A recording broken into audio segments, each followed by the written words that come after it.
What's going on, guys? This is Specialist on Steadfast Courage, and today I'm finally doing it.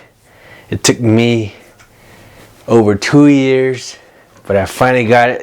HK91. It's a weapon of great elegance and great awesomeness, and I finally got my hands on it. This is HK91, the rundown of the HK91. I'm going to go over the little history of it, a little bit of this, a little bit of that. Stay tuned, enjoy the video. Remember to like, comment, subscribe, and check out the other videos when you're done with this one. You might like it, you might not. Who knows? There's only one way to find out. Alright, now let's do this. But really quick before I get the video started, I'd like to thank my dad and my whole family. They've been a big influence in my life in making these videos happen. They really helped me out, and couldn't do it without them. And why not help me out? You know, Patreon is down there in the link below. Give a guy a little assistance. Alright, back to the video. So the history of the HK91 is kind of short, but not so short. I want to keep it concise and keep it to the bare minimum. So here we go.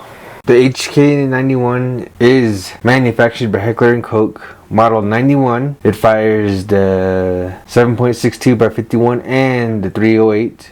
The length of the weapon is 40.3 inches, which is also 3 feet and 4 inches, which is pretty long. That's what she said.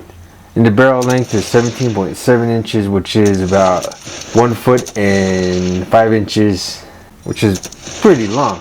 And also, that's what she said. It's made in Germany by the Germans. The initial manufacturing date of this weapon was 1964. The HK91 was popular from 1974 to 1989 because in 1989 they had the assault weapons ban, and the HK94 was on the chopping block for the ridiculous assault weapons ban. The HK is a semi-automatic only version of the infamous HK G3, manufactured by Heckler & Koch. The HK91 was also marketed to civilians. However, in order to comply with the U.S. firearms regulations, slight modifications had been made by the HK91 to prevent automatic customization, which really sucks if you really want to get that automatic weapon, which is really combat ineffective when it comes down to it. But I digress. The action of said HK91 is called the roller delay blowback system. This is the weapon that is most known for this action. The HK G3 rifle and the Heckler & Koch MP5 and the HK93. Unlike the AR-15, which is air-cooled gas operated or piston driven, if you get one that's piston driven, HK has a roller delay blowback system, which is completely different. I'm going to go over a little bit about the G3. The G3 over the years underwent many additional changes and development, remaining a vital part of the German armed forces. It was a standard issue rifle for 40 years for the German army up until 1997, and was replaced by the sweet G36. And I wouldn't mind getting my hands on the sweet G36. The HK91 is featured with the fluted barrel. Speaking of fluted barrel on this weapon, you see this? You see how that brass is scorched right there? A lot of scorch marks. That's from the fluted barrel. See how many scorch marks it caused? And this is your standard AR-15, ejecting from an AR-15. No scorch marks, as you can see. The scorch marks are kind of bad and good at the same time. Let me tell you why. This is the ejection port of the HK. You see this rubber piece right here that's attached? If I wanted to, I can take this off, but I'm not going to take it off. If I take this rubber piece off, it's going to completely destroy the brass. Just like I said with the HK93, this one has no rubber piece. You see how that piece is really sharp right there, injection port? That destroys brass. If you don't have that rubber piece, these scorch marks right here, these scorch marks are least of your problems. Because look at that dent. There's a little dent right there, as you can see. That destroys the brass. So if you don't have that rubber piece and you fire the weapon without the rubber piece, you destroy the brass. So that's why the fluid barrel is kind of bad, and that piece of the HK is kind of bad. The reason why it destroys the brass is because it keeps the enemy from reloading ammo. A little fun fact. In 1963, HK had the opportunity that the North Atlantic Treaty Organization, also called as NATO, was formed after World War II in an attempt to organize Western powers against the evil Soviet aggression. Some attempts were made to standardize both arms and ammo for these nations, but the national pride interfered by many NATO nations. The one rifle to rule them all by many NATO nations is the HK-33 and the HK-91. This rifle fires the US 308 and the 7.62 by 51 NATO cartridge, and therefore is fairly easy to supply logistically to many combat locations. In 1963, it was put in production in 1968 with 15,000 going to Brazil, 35,000 going to Malaya, and 25,000 going to Thailand, as well as other NATO nations. This HK platform, I'm serious, this weapon seen action all over the world in many wars: in Vietnam War, in the Communist insurgency in Malaya, Salvadorian Civil War, Lebanon Civil War, Kurdish-Turkish conflict, internal conflict in Myanmar, Sinpa War, which is, I never heard of that war. That's new to me. South Thailand insurgency in northeastern India, Yemen Civil War in 2015, and to present. I mean, this thing has taken... As you can see, this weapon is combat proven all over the world. And it's quite ridiculous how many conflicts and how many different locations that it's been in, and how awesome it has held up all over the world. I mean, just by itself, why not pick it, you know? And now I'm going to go through the customization of this rifle. You go to, so this weapon is very customizable. If you go to hkparts.net, you can find a slew of different things you can add on. You can buy magazines. Magazines are about $12.95 a piece, and they're your standard issue steel magazines, nothing special. $12 is a pretty good price for that, you know. If you go for an AR-15 magazine, that damn thing is gonna cost you like 17 bucks, 15 bucks, somewhere in that general area. And if you don't like what you got here, if you don't like what I have here, you can do so much with it. I scrolled down the rabbit hole one time, and I also customized this HK93. I love this weapon, I love the setup. But the cool part about this setup is I can take this full prong muzzle brake, a muzzle flash, whatever you would call it. The muzzle device, you can put it on this muzzle device because it's universal. And if you don't like this grip, you can put on this grip. It's all universally set up. It's pretty boss.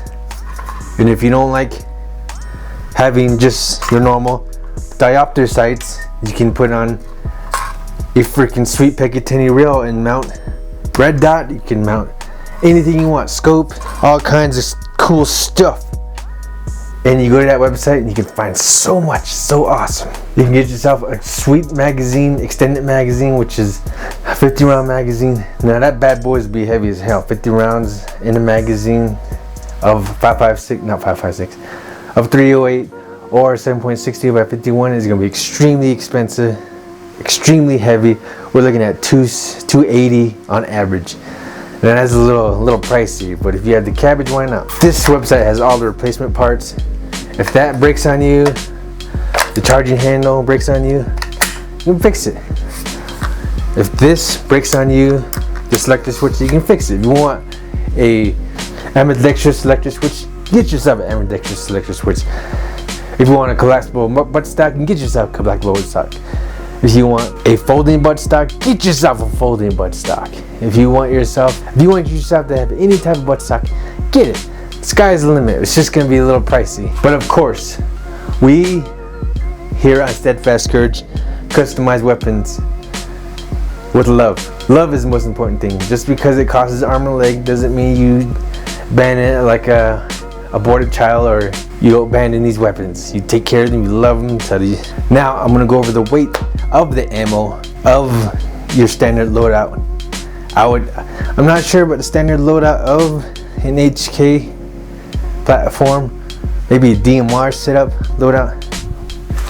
But my loadout right here, as you can see, there's 4 magazines, 4 magazine pouches. And it's pretty boss. I mean, this is a pretty cool setup. Nothing but the best for the HK94. I mean, HK91. It's 5 magazines, 1 on the rifle and 4 on the magazine pouch. So let's take a look at how much this stuff weighs. Look at how much one magazine weighs for HK91. 20 round magazine, fully loaded to rock and roll. That's 21.4 ounces, which is about 1.338 pounds. And we're gonna do comparison between the AR-15 magazine. And the AR-15 magazine, 30 round magazine, is 16.4 ounces, which is about 1 pound, 0.025 pounds. It's a sizable difference, as you can see. Pretty light for one magazine. Then I'm gonna go do a comparison between 4 magazines of the HK91 and 8 magazines of 5.56, the AR-15. Let's do it. 101.1 ounces, and poundage is 6.39 pounds. That's for the HK91 magazine, 4 mags. Okay, 4 mags, AR-15 is 73.3 ounces, which equals 4.581 pounds, which is super light compared to the heavy 308. Now I'm gonna add 4 more magazines, 8 magazines of the 5.56 right here, fully loaded 30 round magazines, 15 or 152.7 ounces, which equals 9.556 pounds. Whoa, snap. 5.56, that's a coincidence, huh? You saw how much it weighs. It's pretty heavy just for about 80 rounds. We're not counting extra ammo, because you always gonna want an extra ammo during the boogaloo. You always gonna want extra ammo because ammo goes fast. What I'm thinking is always have if you're going in the squad, always have extra rounds distributed in your squad. So if you got like 8 guys who got a squad, distribute, I don't know, 3-4 magazines out to each one of them. Make sure that they have ammo and you have ammo. You should have the most ammo because it's your main primary weapon. And we're looking at this logically. We're not being retarded here.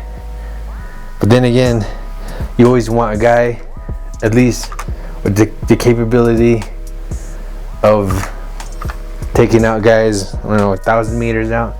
You never know where you need that. I'm not saying everyone should have it.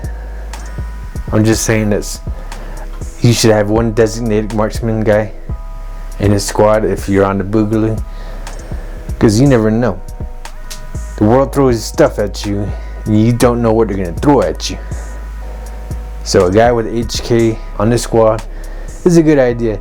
Then again, finding parts for something like this during the Boogaloo, if the charging handle breaks, disc breaks, or the selector switch breaks, or anything breaks, the friggin' firing pin breaks, you're not gonna be able to replace that without having extra parts in your own. It's one of those things you gotta be conscientious of, you know? You gotta make sure you are the adult with the spare parts, and you can't just rely on scavenging for parts. You gotta be smart. Remember to be smart and train with your HK94. I keep calling it 94, HK91. So the sights are called diopter sights. What makes these diopter sights interesting, I'm gonna show you really quick. What makes them very interesting is, check out the first 100 meters, they're set up to range. So if you look at this at 100 meters, it's set up for 100 meters. So you can't miss at 100 meters. And let's say we're doing ready up drills with it, or indoor training with it, or actually indoor movements. You're set up at this part, so we're set up with a very clear view. No peepholes like at the 200 meters. We're clear, alright? So when you're moving, shooting and moving, you actually have a clearer view of everything around you. Believe it or not, when you're moving around in close quarters, it's really hard to see. So you want open field of view so you can maneuver, shoot and scoot in close quarters. And when you're in long distance, to have this little peep set up, little tiny hole, helps you focus on objects further out, which really helps. So we got four settings actually. We got the 100 meters, 200 meters, 300 meters, 400 meters. And they're all calculated with the blade sights and the front sight to hit within that range. And I've done some shooting with this thing, just straight up diopter sights. It's pretty boss. I like it. You can't miss. It's fun. After doing this video, I really happy that I have the privilege and the honor to shoot this awesome weapon. And the next video is gonna be of me taking this bad girl out to the range and showing her who's boss. I'm gonna do several things, ready up drills, moving to contact, and all that good stuff. Keeping it very interesting for you guys on Steadfast Courage. And I hope you enjoyed the video. And remember, never let your wife or girlfriend take the HK91. That's bad juju right there. And I really like this weapon because there's a movie that showed how awesome and freaking sweet this weapon is. And I'm talking about the Notorious and the Awesome, and one of my favorite movies around, Tremors 1 and 2. My favorite monster movie around, Tremors 1 and 2. And the infamous and the awesomeness of Burt Gomer. He's one of the men that I look forward to becoming when I'm crazy and old. You can't deny the fact that Burt Gomer made HK91 famous in one of the greatest monster movies / gun movies of all time, Tremors 1 and 2. This scene still gets me every time I watch it. It's so awesome.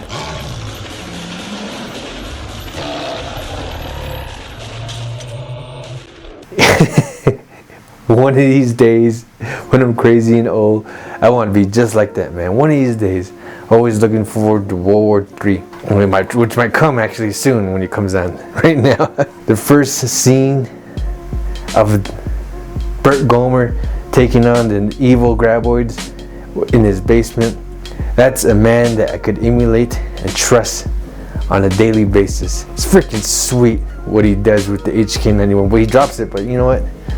Sometimes you gotta drop your weapon, which reason why it's built tough. And remember, never let your wife take the HK91. Heather's not coming back. No? Told me to send her the HK91. Ouch. Yeah. So all in all, I like it. I like this weapon. I like the history of it. I like what it's done in the past. No one ever talks about the HK91. That's the problem. Maybe it's because it's too freaking long. Maybe it's because it's a 308 and everyone's too much of a girly man to handle the 308. I have more respect about these weapons. I love HK weapons. I love how they feel. And hopefully one day I can get my hands on an MP5. And I want that MP5. I don't have one now, but one of these days. And I hope you liked the video. Make sure you like, comment. Oh yeah, one more thing. So I'm building a DMR right now. Designated marksman rifle with 223 at the moment. And I don't mind a little bit of assistance in what I can do with this rifle. I'm building it up. So far I got a Guy's lead trigger on it and a really cool ambidextrous selector switch on it and a heavy barrel. And one day I want to get myself more stuff. I want a scope. I want to do all this stuff. Comment below if you suggest what I could get next. Remember, like, comment, subscribe, and I hope you enjoyed the video, and I hope you like Steadfast Courage, because this video took a long time to make. I kept thinking, no, let's do that, let's do this, let's do that. You know, it's a long time coming. Alright, Specialist Lee out. And remember, don't let your wife take the HK91 if you have one.